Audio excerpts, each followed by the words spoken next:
Here are the horoscopes for the week of the 6th to the 12th of May 2024. We have a few things happening this week, starting with Mars moving into Aries, and Mars will stay there till the 9th of June. So Mars is the ruling planet of Aries, and it's a very dynamic, direct action combination. And Aries is an energy that we've got used to over the last few weeks as Mercury retrograde has been delivering many different messages and revelations. And by the end of the week, we come to the end of the Mercury retrograde awareness phase. So it's still worth a retrospective on what we've learned during the most recent Mercury retrograde in Aries, gone back from 27 to 15 degrees and takes us all the way back to the 19th of March. So now Mars' turn at home in Aries. This happens every 2 years. So there may be some energy or activity that is reminiscent of 2 years ago, but each time a planet transits through a sign, there's very different other astrology behind the scenes, so it can always have a new face. So Aries can be anything from creatively inspiring to actively warfaring, depending on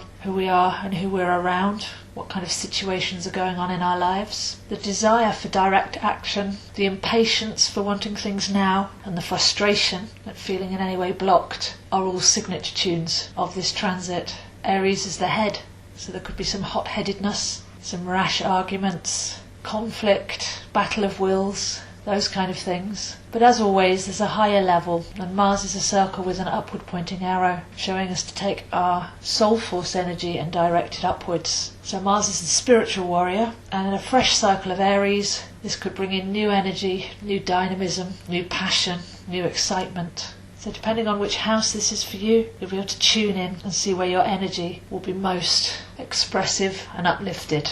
We have a much slower aspect going on this week, which is Pluto slowly turning retrograde. This will last until the 12th of October, and during the autumn, Pluto will dip back into Capricorn for a couple of months before returning to Aquarius for the long haul. So as Pluto turns retrograde, things can really slow down. They can really go within, really deep. Things coming up. It's almost a tectonic feel, coming up to be revealed.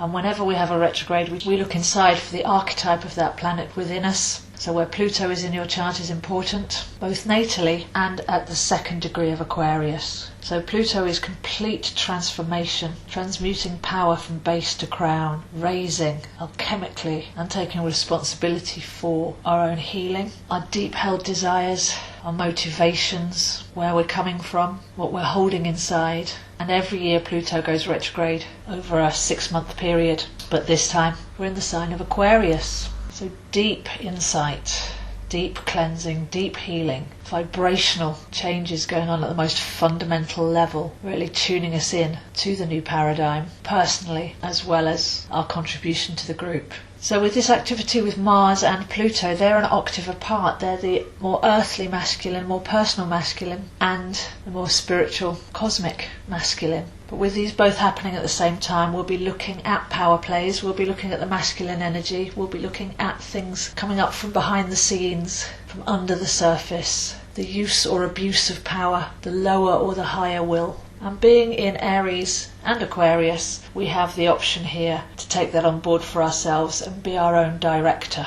So things seem to be happening on the outside. Many people feel a lack of control and they can't control things, other people, situations. On the outside, all of the energies this week are suggesting that you need to go right to the core to find out where you do control from, to cleanse and heal and remove anything that's repressed or magnetizing to you, things that you don't want. People talk about manifesting all the time, but we manifest from fear as well as love. So as we start to let go of our personality stories and our fake identities, and start to feel what we're attracting and where from, and do the deep healing that's required on ourselves. So this is a don't shoot the messenger kind of phase. If something's happening, have a look at what is it that you're doing to attract it. If you're manifesting things, is it coming from fear or love? And what vibrational changes can you make at the very root of your being to then see those changes happen on the outside? A very powerful combination, both Mars and Pluto on the move, very active, but that's an energy that we can harness for our own elevation if we don't get caught up in external drama and projection.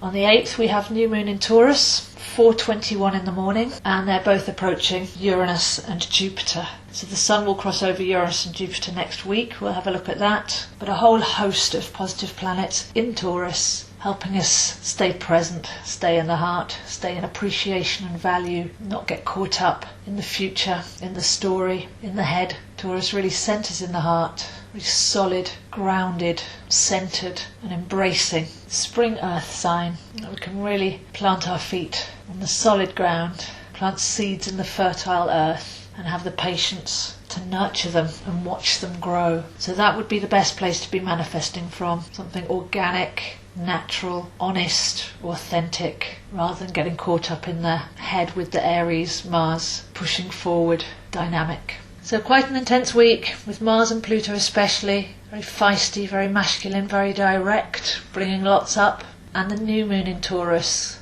which is the safe haven on the centre space if anything around us gets too hectic or too busy. So if you'd like to see where this is happening for you, I am available, zoehines7@gmail.com, for chart readings, tarot readings, lessons and coaching. You can have an hour or half an hour recorded MP3 uncovering whatever it is that you need or are interested in. So very flexible.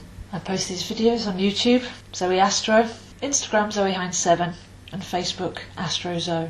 So wishing you a wonderful week, and I'll see you next week.